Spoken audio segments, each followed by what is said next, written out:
I have a question today that I got from somebody who says, I forgive my spouse who has hurt me, uh, and I still feel the pain in my heart anytime I think of what they've done, and I still want to.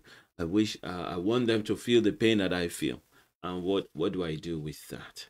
And I want to answer that question, but in a way that will help you, so you can do it over and over again by yourself.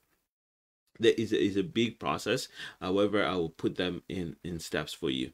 The first thing that we want to talk about before we talk about forgiving is to check your heart, why you got hurt in the first place. What is the offense? Why are you offended, and why are you hurt?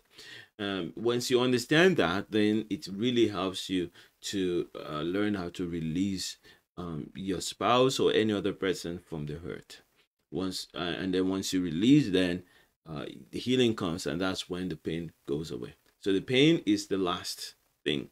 The first thing is to know, why am I hurt? What caused the hurt? Second thing is, how do I release the person who hurt me? And the third part is then the healing. The healing comes after the forgiveness is properly done, and it may take longer depending on how much damage has been done. Sometimes it's easier, and sometimes it takes a bit longer. And sometimes you can even forget if it's so small, but many times you do not forget because your brain doesn't get wiped off. You still remember, but when you remember, you don't remember with the hurt. You only remember, and you are even thankful for now the things that have come out of the hurt. So that's a process. Now, before I go ahead to explain that in details, I want to remind you that if you want to join me for a 90 minutes training where I go through the 5 steps that you need to revive any marriage using the method that is in scriptures, the scriptural method. Thousands and thousands of years people have been using this, and it has worked, but over the last couple of years, decades, we have ignored that, and we've been trying to fix things in our own way. We have imported our own ideas and psychology into stuff, and we have ignored what God has designed, the psychology that that our parents have been using, and psychologists are rediscovering that and talking about it today. But it's been there in scriptures for years and years, thousands of years, and people have ignored that. And and it works. It works. It works. It has worked in my life. It has worked in the life of many people that have helped over the years. Those 5 steps, if you follow them, you will revive your marriage. It's designed to transform your life and then transform the life of your spouse. If you want to know those 5 steps that you can follow to recover any marriage, then I want you to join me in a masterclass, a 90 minutes masterclass. I do it every month, and you can register for that on my website, adesobanjo.com/masterclass. adesobanjo.com/masterclass.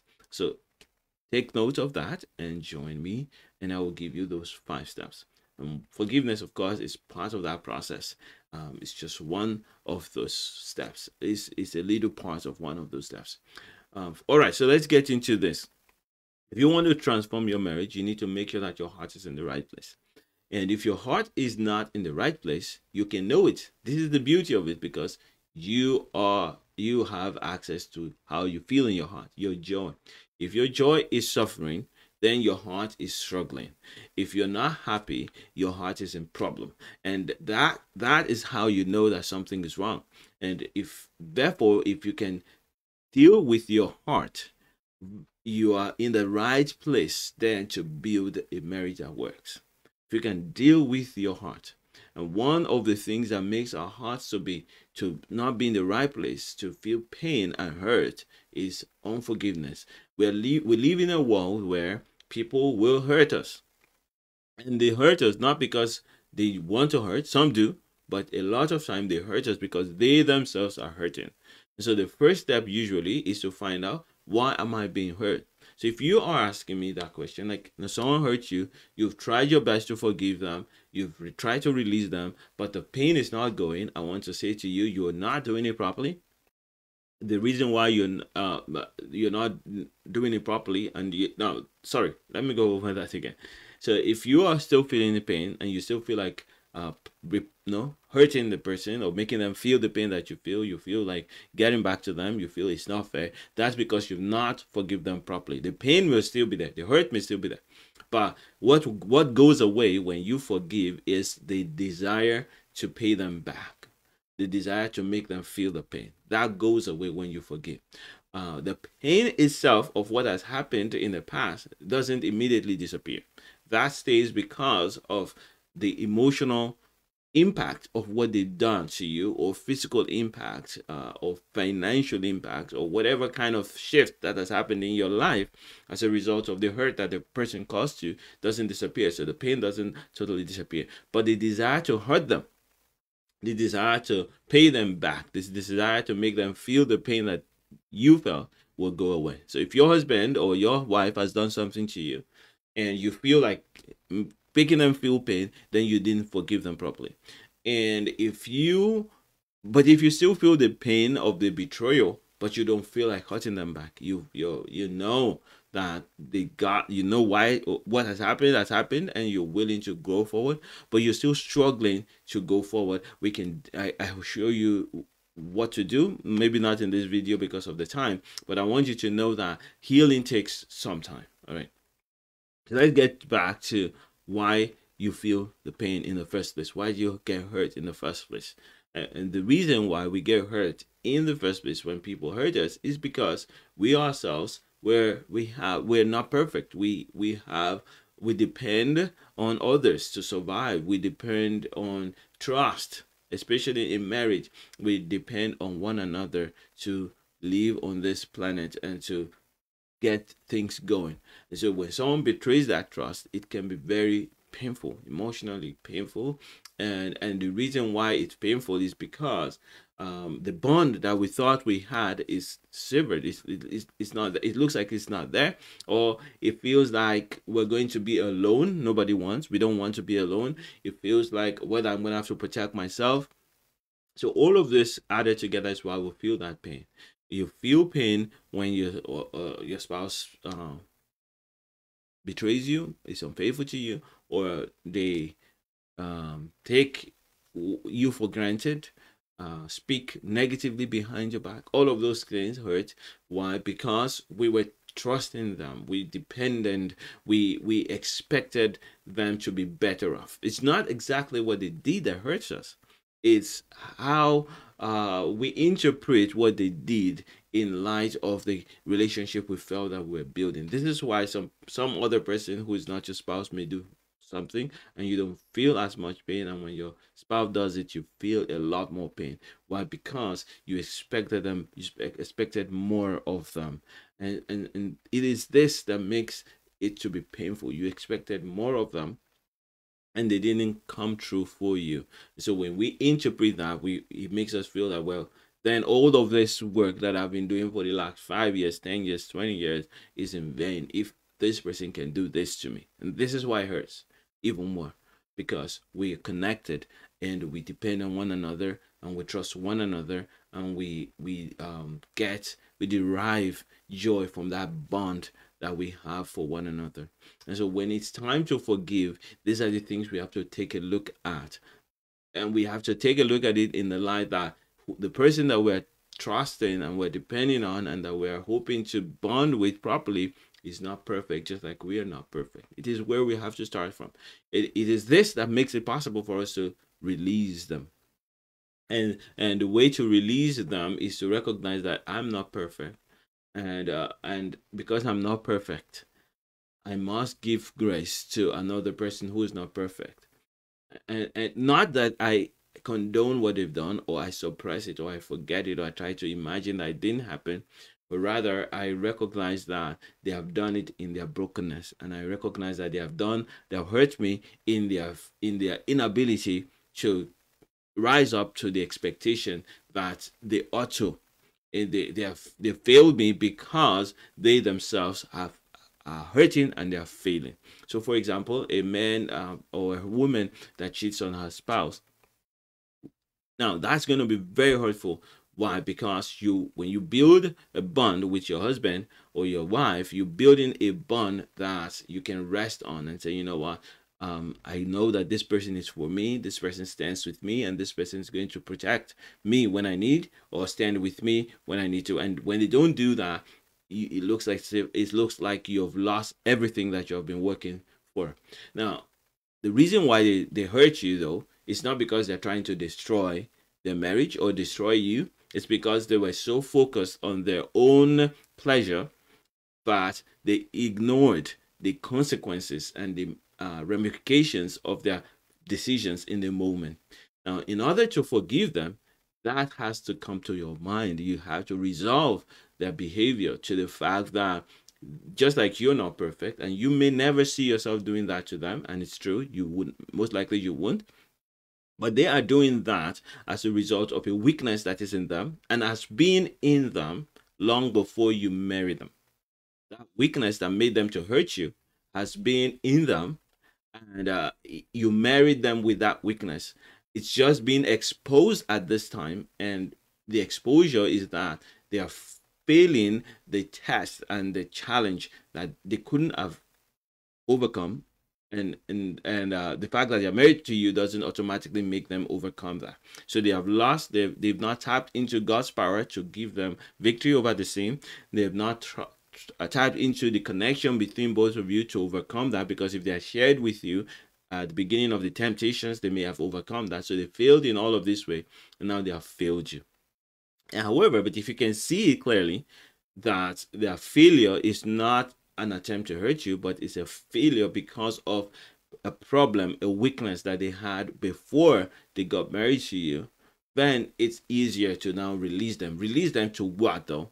Is it to release them to continue to do that, or release them to say, okay, it's all right, go, there's no consequences? No, that's not what we do.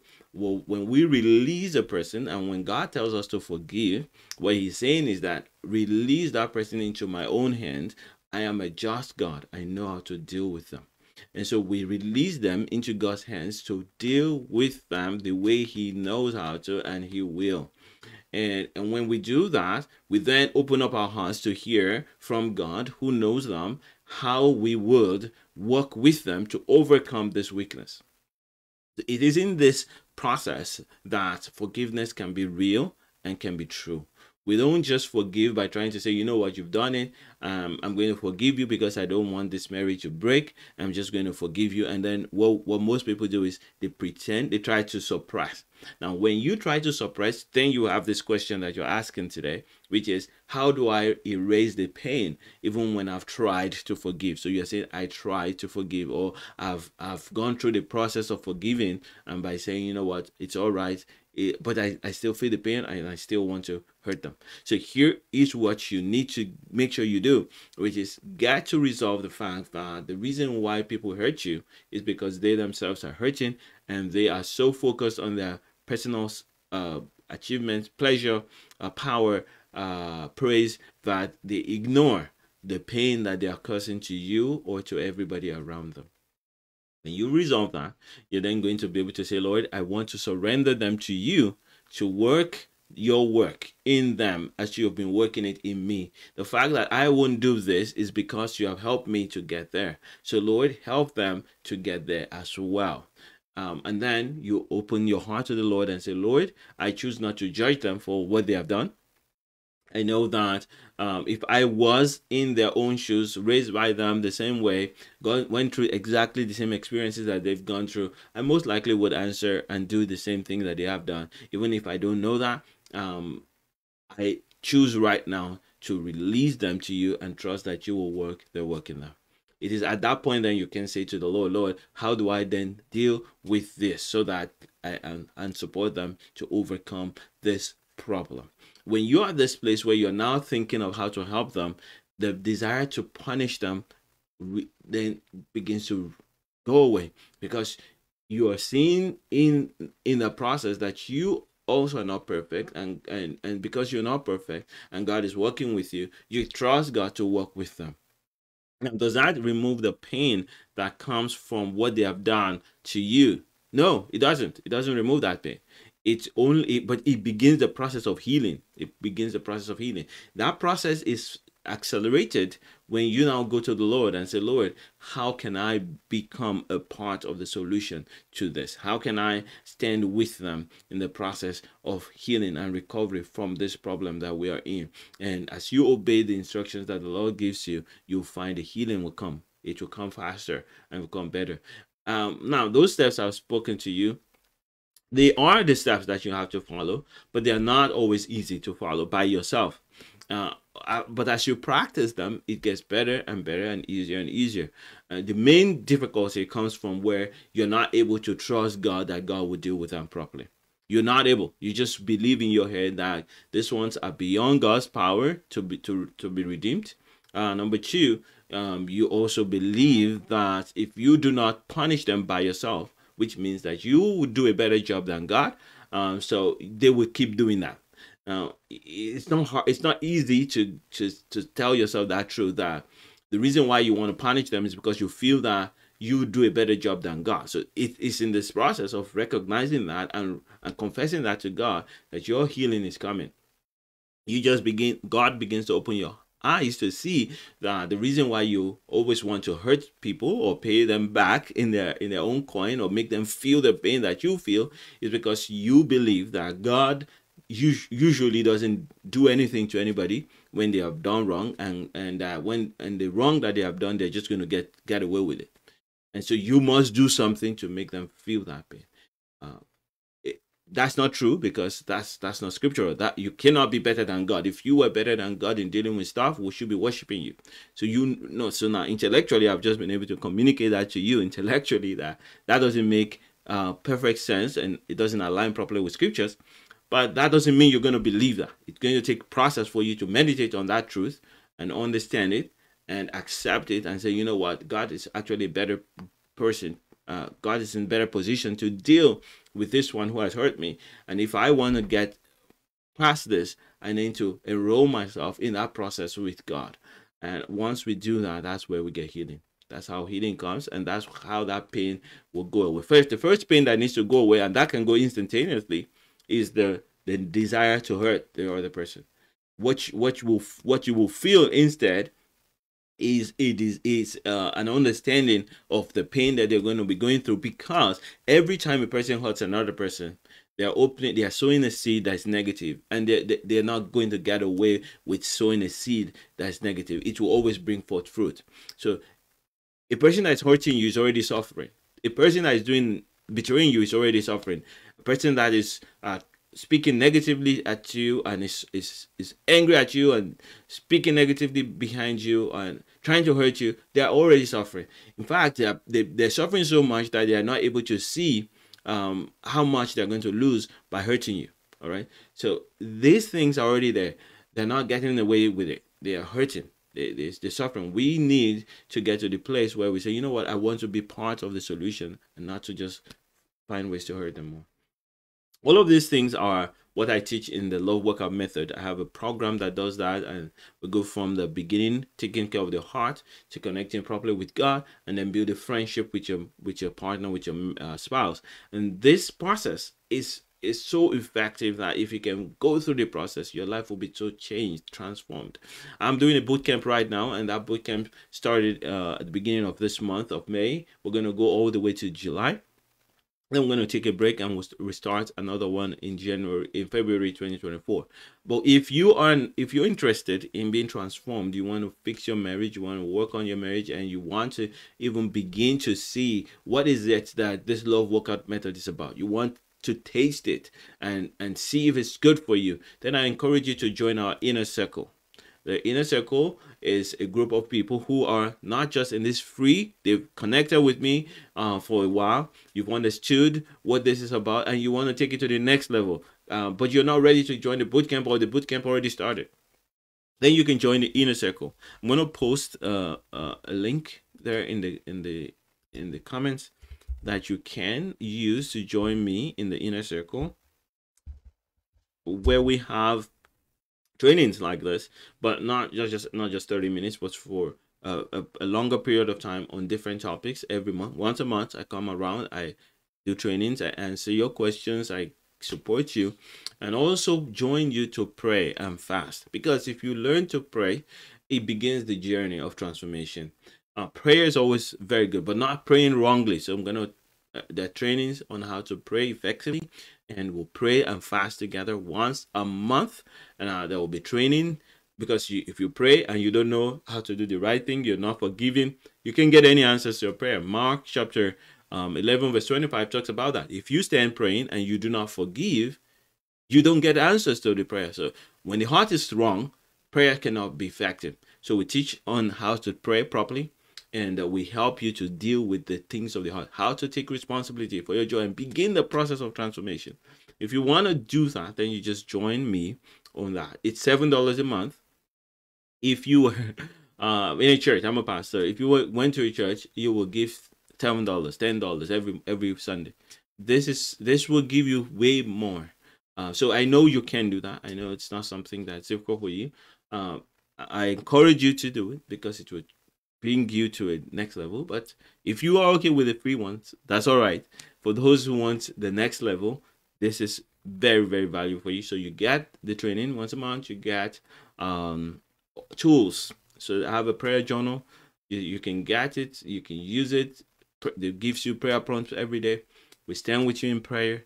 And I bring training to you once a month. And there you get more access. So in this free group here, all you have is this once a month, which is also good. Once a week, question and answer. So I encourage you, if you want to be part of that, join that. That's the link right there. If you have any questions, post them in the comments. I will be there to answer your questions. I want what is best for you as much as I can give to you without being broken myself. So I'll give my best as I can. For those who want more, they'll pay a little bit more. All I want is as many people to rise up and become love missionaries. I believe that the believers on this planet are already equipped by the Holy Spirit that's in us to display to the world around us what it means to love, what it means to love one another. So if you want to love, you want to be filled with the love of God, you want to become a love missionary, I'm calling you to become part of this. To take advantage of all the videos in this group, all the materials in the group, communicate, work hard. There's so much material in this free group that you can use. And once you're done with that and you want to go to the next level, join the inner circle. And after that, join the gold membership and just do everything that you need to do to get your marriage back. A lot of times people struggle in building their marriages because they don't put enough value on the marriage. They don't put enough value. They put a lot more value on their phones than on their marriages. It's sad, it's sad, it's sad, it's sad. But it's just the truth. They put a lot more value on their cars than in their marriage. So they ignore the pain they feel in their heart. They ignore the things that are breaking the marriage. They ignore the words of the Lord concerning their marriage. They ignore their heart's position to God. They ignore so many things. And until the marriage is broken, and even when it's broken, they cannot spend any amount of money to get it fixed because we put a lot more value on things than on our hearts. Please do not do that. Value yourself. You are precious in God's sight. You are priceless in God's eyes. And if you will take care of your heart, take care of the love of God that is poured in your heart, you will not only be transformed, your children will be transformed, your marriage will be transformed, the world around us will be different, and you will become a tool in God's hands to spread this love everywhere. So thank you for those who are with me live. You've been here, enjoying and taking hold of, taking in all of this beautiful stuff that's coming out here. I look forward to meeting with you again next week. If you have questions, post them, prayer points, prayer requests, post them. I pray over these things, not just on Mondays like this. Whenever I have the time, I log in to check all the prayer requests that are on the screen or in the group, and I pray. Pray for you, pray for your children, and pray for everyone connected with you. So God bless you, and I look forward to connecting with you again next week. And if you join us, I look forward to seeing you in the inner circle. The Lord bless you. Father, I thank you for all those who are part of this group. 1,000 plus of us that are determined to have marriages that are filled with joy, filled with peace. Lord, let it be so. Let it be so. Make us tools to spread this love to others all around us. In Jesus' mighty name, amen. God bless you. Thank you for joining us. joining me again this week. And I look forward to seeing you again next week. Bye for now.